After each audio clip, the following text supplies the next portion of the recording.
পাকিস্তান আমল থেকে রাজনীতি করে আসছিল। শ্রমিক শ্রেণীর মুক্তি চাই, শ্রমিক শ্রেণীর বিপ্লবের কথা বলে এসেছিল। তারা ঐক্যমত কমিশনে গিয়ে বিএনপির সাথে একসাথে গলা মিলিয়ে মাঠে যে শ্রমিকরা পড়ে রয়েছিল তাদের সেই জীবনের ৮০ বছরের আওয়াজ তারা ভুলে গিয়েছিল। তাদের জীবনের শেষ সম্বল হলো একটি লাল পতাকা, আর কোনো পতাকা নাই তাদের। এই লাল পতাকা দিয়ে বাংলাদেশের গত ৮০ বছর মানুষকে পাকিস্তান আমল থেকে ধোঁকা দেওয়া হয়েছিল। এখনো তারা লাল পতাকা দিয়ে বাংলাদেশের মানুষকে ধোঁকা দেওয়ার প্রচেষ্টা চালাচ্ছে। ক্যাম্পাস জীবনে আমিও বামপন্থার সাথে লাল পতাকার তলে আশ্রয় নিয়েছিলাম।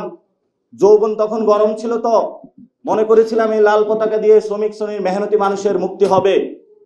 এখন দেখলাম এই লাল পতাকা দিয়ে বিএনপির হলো একটি ভোট ব্যাংক গঠনের এবং এই ঢাকার ২-১টি আসন ভিক্ষার জন্য তারা লাল পতাকা বিক্রি করে দিয়েছে। এসব লাল পতাকার ভণ্ডামি বন্ধ করতে হবে। আমরা বৈষম্য বিরোধী একটি সমাজ চাই।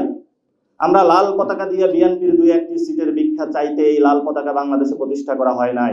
আপনাদেরকে এখনো আমরা সম্মান করি। যথেষ্ট বয়স হয়েছে আপনাদের, যথেষ্ট পড়াশোনা আছে আপনাদের। রাশা চায়না থেকে শুরু করে কিউবা থেকে সকল বিপ্লবের ফুলঝুরি আপনাদের মুখস্থ।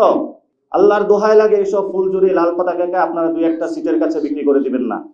বাংলাদেশের তরুণ যুবা যারা অর্থনৈতিক শোষণ থেকে মুক্তি পেতে চায়, অর্থনৈতিক শোষণের এই যারা লাল পতাকার নিচে আশ্রয় দেখছেন, স্বপ্ন দেখছেন, আপনাদের ইতিমধ্যেই আপনাদের ভুল থেকে জেগে ওঠার সময় হয়েছে।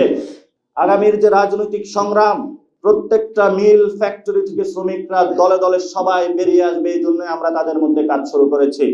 অনেকেই মনে করে ট্রান্সপোর্ট অ্যাসোসিয়েশন, বাস মালিক সমিতি, নৌ সমিতি এগুলা যদি দখল করে রাখতে পারি, তাহলে ঢাকায় ১০ লাখ লোকের সমাগম করে সরকারকে একটা বেকায়দা ফেলিয়ে আমি আমার কাজটা আদায় করে নেব।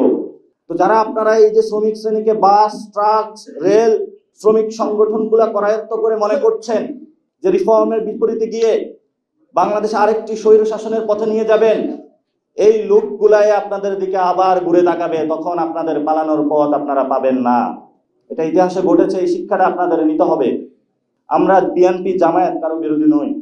আমাদের এনসিপির সুস্পষ্ট জায়গা হলো আমরা বাংলাদেশে একটি ভালো ডিফেন্স পলিসি চাই।